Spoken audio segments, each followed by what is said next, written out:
kinsa man gyud ay sad-an aning kwarta nga nangawa sa gobyerno. Mahigit 5,500 flood control project ang natapos na at marami pang iba ang kasalukuyang ginagawa. Kitang-kita po na maraming proyekto para sa flood control ay palpak at gumuho. Guni-guni lang. But why is it that they can afford to spend billions to win in the election? You're stealing 1 billion a year, you're stealing 2.7 million a day. At ang masama nito, yung kanilang kasakiman, walang hanggan. Habang tayo ay nilulubog sa baha at putik, lumulubog naman sila sa pera na ninakaw nila sa mamamayan. Mga hayop ang gumawa nito, hindi sila tao. Mahiya naman kayo upang kunin ang pondo ng bayan, nakawin ang kinabukasan ng ating mga mamamayan. Unta ang katawhan makamata sa kamatuuran, katawhan ang tubag. Kailangan may managot sa naging matinding pinsala at katiwalian. Ngayong adlaw kanatong tanan, karon atong hisgutan ang pirtig yung inita nga isyu. Abi ninyo init pag ni si Cuates Mercado. Kining flood control projects nga gipangita sa katawhan, gipangita sa presidente, o gipangita natong tanan. Hastang uban nagpapangita-pangita, bisag nasayod sila nga wag yun in tao ning ni tumaw. No? Mas may pang-uhong kay mugawas pa inig kahuman skilat. Ani man gud ni, mahinumdum ta atong 2024, gingaab na sa ato ang pinanggang presidente nga dunay daghan kaayong proyekto. Mahigit 5,500 flood control project ang natapos na at marami pang iba ang kasalukuyang ginagawa sa buong bansa. Actually, gipasigarbo nas presidente atong sunan niyang 2024 nga dunay dakong gialokar nga budget sa flood control. Matanaw niyo di agyo ko gidang papel kay para di kita masayop kay dire base sa atong record sa 2024 national budget nag-ingon dinhi nga dunay 5.768 trillion mao nay budget, unya dunay 245 billion nga flood control. Mao nay gipasigarbo sa presidente atong 2024 sona niya. Karon namanggoy Ginoo, gipanukta na ang mga taong giingunta likod sa pagpanguykoy sa kwartas gobyerno. Wa gyud masayop, pilaray pad sunggoy, dunay baha nga nahitabo.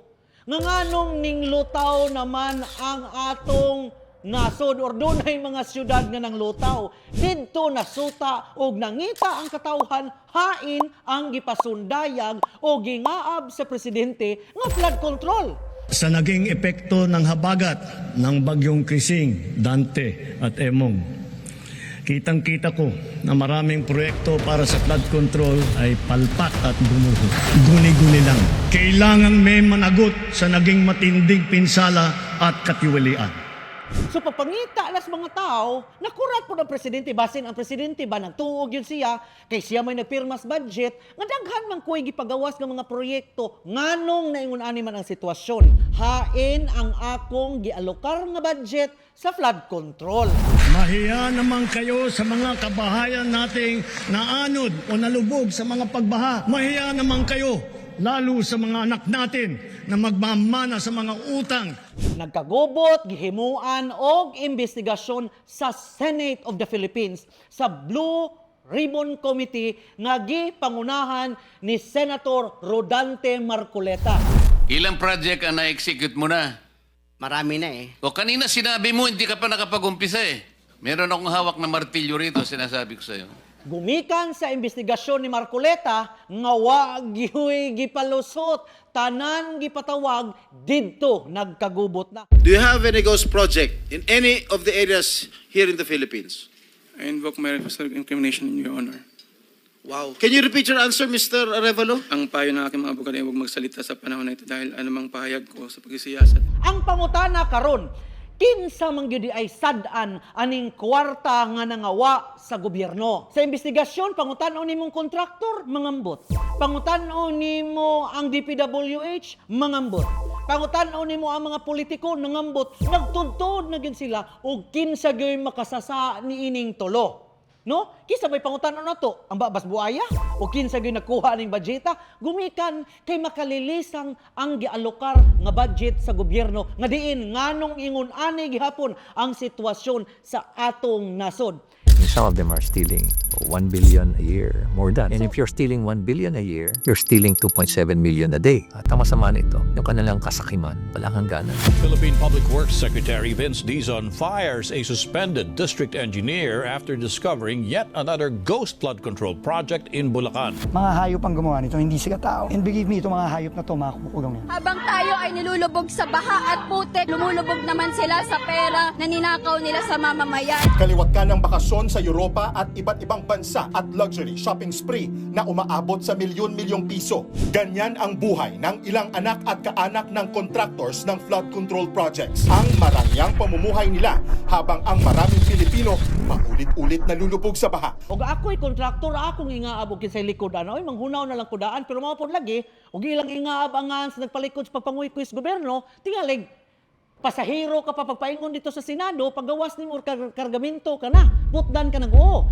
Kay ang ilahang basin ang ilaharang lisensya gigamit apan ang ning gasto politiko. Pangutana, nganong uso man kaayo ni mga flood control? Mangutana ta, nganong karsada man gyud ang gikasagarang alukaran sa gobyerno? Ang gitawag nila sa karsada mo na giingong horizontal projects. Karsada! No, may buong ka nganong gikarsada man ni diri nga mga iro-iring na may mga kabaw ug uban pa wa may tao. Nganong daghan may mga diversion roads nga gipangbuhat nga dili man ni dagkong syudad. No, di daghang mga syudad diri Leyte, shout out na diversion nga wa gyud pagkahuman-human. Ambot og pilay budget aning litsi nga proyekto nga wa gyud mahuman.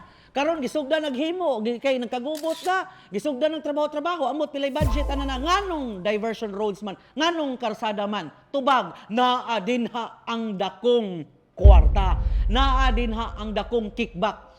Nganong daghang karsada way suga, dili sila mo alokar og budget anang suga og street light kay gamay rag kwarta ana. Sa horizontal projects lagmit 60 to 50% ang tigbas ni ana, mao gyud nay labing tinuod. Bahinan ang DPWH, ang kontraktor, ang politiko, daghay magbahin-bahin.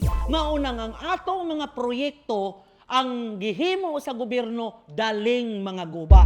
Pangutana, nganong daghan og proyekto nga horizontal walay building? Kay kining building, inyo nang itukod, way makawat, ananaa, minus ang kawat. Kay ngano man, inyo nang tipiron og may pagkahunlak, mabaniog ka. May mantong karsada, kay inig kaguba, pwede ra ispaltuhan. Wa mo nakapangutana, nganong ang ubang mga politiko kayang mo gasto bilyones, milyones panahon sa eleksyon. Diin man agi kang kwarta sa kontraktor. Kabantay mo, nga ang mga kontraktor mao'y magpaluyo sa mga politicians, maunay mulaog og kwarta sa mga politicians. Diba? Ang katawhan, usa sa mga rason nga nagpadako sa mga politiko. Ang mga politiko na himong kawatan, gumikan sa atong prinsipyo, isip pumipili, kay atong gitugot nga ipadayon ang pagpamalit og boto. Wa mo mangutana pila sweldos mayor, pila sweldos gobernador, pila sweldos congressman. But why is it that they can afford to spend billions to win in the election?